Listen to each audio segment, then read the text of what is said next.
Hey guys, and welcome to another episode in my Trove news series where I go over the new news for the future of the game that the developers talk about within their live streams.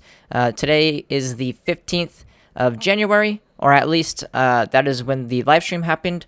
As you can tell, I am live and I am on PTS because the game has been offline for the past couple days, both Friday and Saturday, during the times that I can record a video. So I thought might as well at least log on to PTS and just stand here, then not upload a video like I did yesterday because I felt like that was a little bad to not upload a video, so I didn't want to do it again. So, going over the notes that I written down from their live stream, the first change coming to the future of Trove are static health bars. They're showing, say, they were fighting Spike Walker, and every time they would hit Spike Walker, a bar would pop up kind of where the compass is. If you look on my screen right now, where the compass is right up below it will be a health bar, and that way if you're like melee or you're up close to the boss, you don't have to look up and try to look around to see the health bar. It'll now just statically be below your compass as long as you're in combat with that mob. I'm pretty sure it's going to be based on the last mob that you have hit when there are multiple mobs on the screen.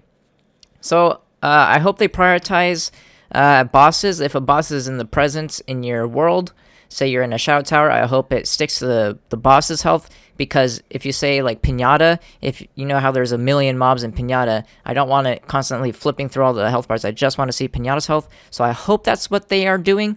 They only showed bosses' health bars, so maybe it's only going to be for bosses and not every mob in the game. We'll have to see what they do with it. Hopefully they do it right. Next is going to be, we're going to be talking about the 48-hour downtime on Tuesday and Wednesday. The game is going to be completely offline for 2 days straight. So Tuesday at 7 a.m. PST till Thursday at 7 a.m. PST. So you're not going to be able to play the game for 2 days. No time on Tuesday, no time on Wednesday. And this is to begin fixing their data, meaning less downtimes, especially on Fridays, and less queues. So like today and yesterday, there's no way to log into the game because the game is offline. It crashed and they're trying to bring it back up. So hopefully this will be fixing that. It's only the beginning, but to compensate for the 2 days, they are giving us a new cloud mount, which is it's a Nimbus. I don't remember. It's in promo. Okay, so you can see it in PTS. You don't have it though until it goes live. The Chronomatic Cumulus is the mount that you're going to get for free as long as you log in within the week after the game comes back up, so Thursday to probably Tuesday. Also, if you're mastery 20 or above, you'll be granted 5 days patron pass. If you already have patron active like I do, it's just going to add 5 days onto your time.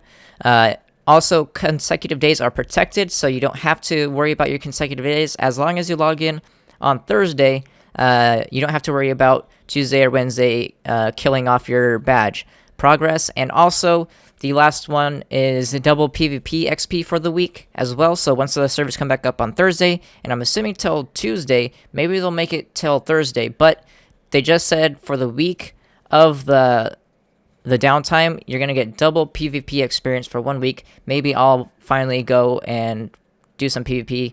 Most likely not, but, it's to compensate. They're giving you guys all of that stuff. Next up is the ally styles. I don't know if that is available for PTS. Let's see. I don't really have much on PTS because I don't really play PTS too much. So let's say I have the bone. Okay, so it is. So if you look in the tooltip on the right-hand side where you can see my mouse wiggling around, you can see underneath the 50 master points, it says left mouse to unequip and right mouse to apply styles. So for ally skins, this is coming, I think, on Tuesday or Thursday, whatever, whenever they do their patch. You can see it looks like the Bone Dragonling, and it has 10 critical damage and reduces cooldown time by 10%. I can go back to Dragon and right-click the Winter Dragonling. Come on, work, please. Work. Okay, it's not working. Who would have thought? Trove doesn't work. But yes, you're supposed to be able to right-click the Winter Dragonling, and my Bone Dragonling will turn into the Winter Dragonling. However, keep the Bone Dragonling stats. It's basically just styles. So after you equip your Dragonling with left-click, right-click will change the style according to whichever ally you chose. And these are the ally styles. You can basically have, you can have, say, the Prowling Shadow, and if you want it to look like Cotton Candy, you can have Cotton Candy, but with Prowling Shadow stats. So that's pretty cool. Again, I can't really show it off because it's not working, but that is how it works. Next, there's a new emote slash bow. Hopefully it works in PTS. It does not. So there's going to be a new emote. You just type in slash BOW in chat whenever that goes live, and you'll be able to bow with every single class. There's also they also mentioned, not confirmed, they mentioned they wanted to bring new abilities to mounts. So you know how the dragons can shoot balls of fire. They want other mounts to be able to do that as well. However, not shoot balls of fire, because that'll be limited to dragons only. What they want to do is maybe make their rockets have a speed boost. Or they would make like a drill mount where you can left click and then you'll drill into the ground, maybe for mining and stuff like that. Kind of how they did the bulldozer, except for you don't left click with the bulldozer, it just automatically destroys everything. So instead of that, it's going to actually be like a dragon more than a bulldozer, where you have to left click and it'll have a short cooldown between each usable. They'll probably vary the cooldowns, because I don't think they'll make a mount that can speed boost infinite left clicking, because then you just boost off the map very, very easily. But who knows? We'll have to see what they do with it when it comes out. Next change, I think, is in PTS. So if you look at my friends list, I have a few, friends from PTS that wanted to be accepted. So as you can see, I would have to left click through all of them one by one. That's what I have to do on live. However, live is like 100 times the amount every single day I log in. So what they just added is do slash accept all friends, if you can spell it right. And now you can see everyone has been accepted. If you look in the right, the 3 that I didn't accept, I'll say they logged off because they're not on PTS. So this is amazing.